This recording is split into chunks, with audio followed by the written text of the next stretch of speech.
Okay, I hope everybody is well. Thanks so much for joining us again today. Sorry for the time change. I had a conflict at 4 o'clock, so we just started a little bit early today. But overall, I don't want to hide the good news, bury the lead, if you will. But all great stuff.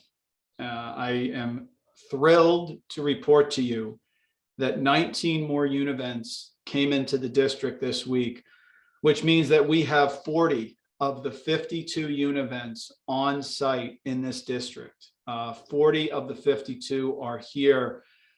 They were not supposed to be here for 3 more weeks. So we've done quite a change in a short period of time, where we went from me coming to you saying that they were delayed from what we heard the Friday before Monday a couple weeks ago, to now having 40 of them actually on site here in the district, which is tremendous. The plumbing, electrical has started for repair in the classrooms. We're draining the lines. We're blowing out the lines to make sure that they are all working as well. I got into the building several times this week. The flooring, of course, I mentioned last time, in the cafeteria is completed. The flooring in the C-wing hallway, which is the same exact type as the cafeteria, is almost complete as well. So we almost have the entire floor in the C-wing down, which is just wonderful, wonderful news. We're continuing to paint the soffits in the B-wing. I want to thank my board members and Dawn for coming by and helping with the color. Obviously there's certain areas that are brighter than others, and we'll show you pictures in a minute to show you what I'm talking about. But the fact that we are painting in the hallway is also a great, great sign. I went into the chorus room, the choir room, which is located in the front of the building, right by almost the middle school entrance. And the framing for the choir stand is almost complete. So it's nice to see some actual work in the actual classroom being put together, which is great. The remaining univents are on time and are scheduled to be in the district by July 20th, which means as of right now, and again, of course, fingers crossed, we do not need univent deliveries for the month of August. We will have all of them here. We're projecting July 20th. Again, they're coming from Georgia. They were waiting for parts, but the parts came through. 99% of the classrooms, with a couple spots here and there, are completely painted, and the base is down. If the flooring is not down, and the flooring is down throughout the C-wing, but if the flooring is not down, the base is down.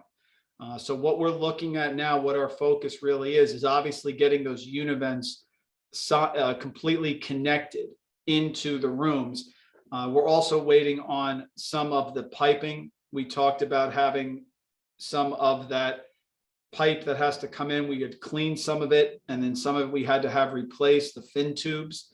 So we're waiting on some of those to come in as well. But we are rapidly working towards an opening on time in September. It looks really great. The flooring throughout the entire building, which would be a huge step as well, because when you walk in the building right now by the front door, you are still walking on the base. When you get to the classrooms, the flooring is in. But we project that all of the flooring for the entire building will be in by the end of July, which means that around that week of July 20th, we're looking at all the univents being here, the flooring being completed. Obviously, the painting and the flooring in the classrooms would be there. Furniture is coming around that time, so we'll be setting up the rooms as well.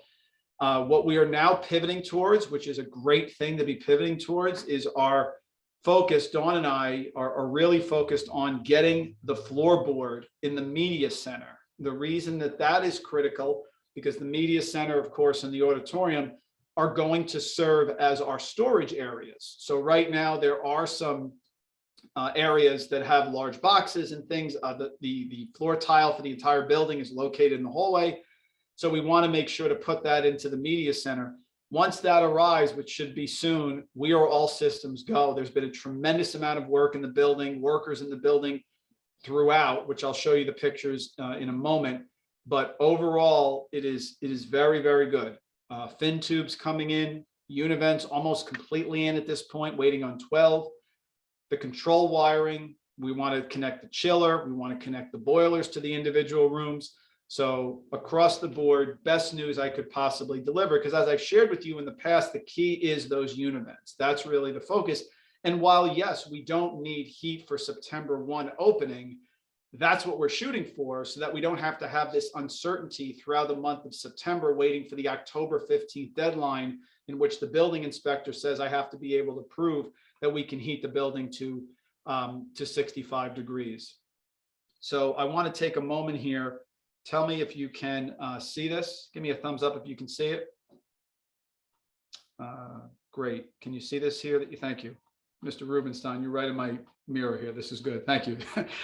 So I'll go to the top. Again, Greg Gambino, who you may have met at our last board meeting, has been absolutely fantastic.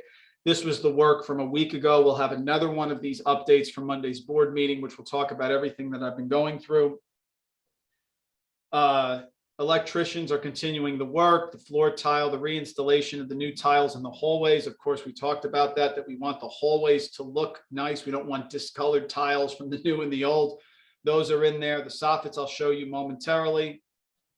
The activities this week for June 6th, floor prep in the new classrooms, tile in the classrooms, finishing up that little bit of painting, that 1% we have, piping and electrical work for the boilers, spackling of the sheetrock, the installation of the air conditioning units in the classroom. That's what we need as well. Floor prep, painting in the hallways. So that's where we're at. And of course, we're going to do the air quality testing as we get into the summer to ensure that everything is A-okay.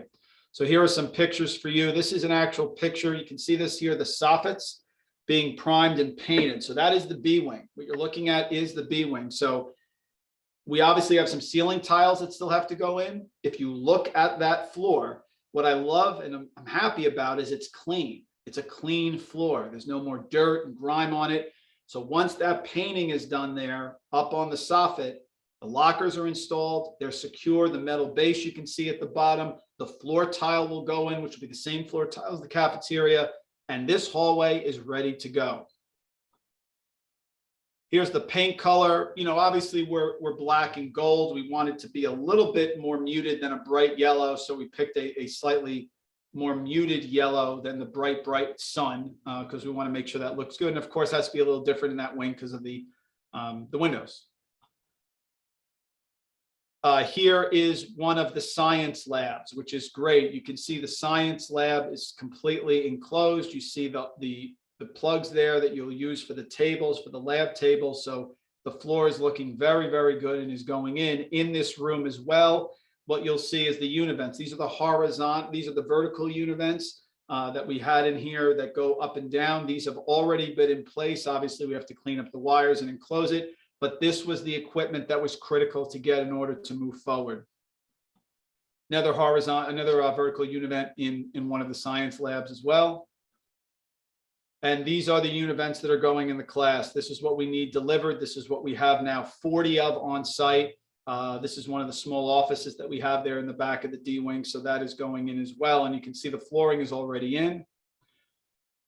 And we are set. So last thing that I'll mention is the weight room floor is completely in, which is another great thing for our students, because it's important to have our students as the summer comes and we start acclimating back to a fingers crossed full open in September, they can come in and start using the weight room. So the weight room flooring is completely installed. The weights are back in there. So we've started to expand, right? Like crabgrass, if you will. We have the gym, which was our safe area. We've now gotten the weight room back, which we just have to get approved by Bob Rush as the inspection. We have the C wing now, the flooring's in. We have the univents in the C wing. So overall, really, really good across the board, and everything is moving forward. Couple questions here that I'll get to, and then Dawn, you can answer. I'll have a couple here you can answer. First one, question about the rain. What about the walls? The rain has been very strong lately. Yes, we had a presentation in front of the school. Some of you may have seen this, by Tiger Dam to come in and protect the school. We're finalizing our choice to how to protect it. There has been no water in the building. I was informed by a former board member, and that question just came up. I was informed by a former member on our Board of Ed that there was a strong rumor going around that the school was hurt with that flood that we had that closed Piermont Road. I can assure you, none of the water got in the building. There was some rainwater that may have come through, the ground a little bit from where there is no floor, and maybe a little bit by the side door of the B wing, just rain going against the door. But the water did not get up to the door of the B wing. The main parking lot in the front of the building did not have water in it. That flood, as much as it was strong and it closed Piermont Road, the only areas that affected in our school was the sign, the triangle by the sign where you come in, which is always the first thing to flood, and the right and left side grass of the building where the deer usually hang out. So there was no water near the building. In fact, if you had parked your car in the main parking lot of the high school, you would have been fine. You may not have been able to drive the car out until the water receded by the sign, but we did not have water covering the parking lot. And I think that was a decent sized flood. That being said, we're not taking any chances, obviously, moving forward with the hurricane season and things like that coming. But the idea that there was water damage to the school in that last rainstorm is completely false. There was no water damage, no setback, nothing even approached the B wing side, let alone the C wing, which was totally dry. So I understand the concern. We all have flashbacks. I do more than anyone. But I want to thank Chris Olshafer, the entire fire department, and the police department, who kept me abreast in front of the school while I was actually going to a meeting with our board. I kept checking the school as well. The worst it got was a little bit of water by the sign in the front of the school, etc. Did we have the vents covered? We did have the vents covered in duct tape just in case. And again, we looked at Tiger Dam, which is a great, huge blow up area that we can put in front of the school. But yes, the Tiger Dams and the budgets for that, Mr. Rubenstein, that is something that we have to cover ourselves, because FEMA says, of course, that's not a permanent measure. But it's something that we can cover, and we're considering doing. Once we place the order, it's on site in 7 days. So really the turnaround is really fast to have something like that. Dawn, any updates on FEMA? Any updates on the finances as well with moving forward in the reconstruction? So from FEMA, we got our first reimbursement of $303,000. So that's great news. Anticipating another $400,000 coming in very soon.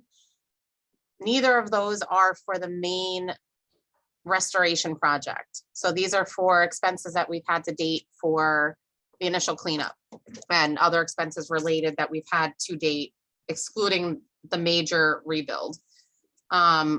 The major rebuild project is still being costed. It's at the point where it's out of our hands. It's now with FEMA and up to them in terms of how long it'll take for them to cost it out. But things are moving along really well. We're appealing still the bus. We're waiting on that. But other than that, we anticipate having $800,000 or so reimbursed from FEMA before the end of the month. Dawn, I have a question for me here. A lot of talk about understanding the district's priority of which grades to bring back into the school if not all the spaces are available. Can you talk about that? No problem. We have secured, first, Choday has, besides continuing their generosity, has agreed that if we needed their space, they would extend it till January. I don't see that as a possibility or as necessary, but I did talk to the elders and to Pastor Dave and said, sure, if you need to return to our building, we'll approve it until January, because it seems like that's when you'll definitely be okay, which was nice. We are also in discussions with St. Therese as well. I talked to Father Sam, who also has been incredibly generous and great for our district. And they are now open to the possibility of a shorter lease, one that is not for the full year, which would also be really helpful. And quite honestly, would be my choice, because I can't answer that question there. It depends on what sections of the building are finished and how it would work. My first priority, and the board's as well, is to get all 7 grades back in the building. That is what we are shooting for. That is our goal. And I am completely optimistic after this last report that that's where we're headed.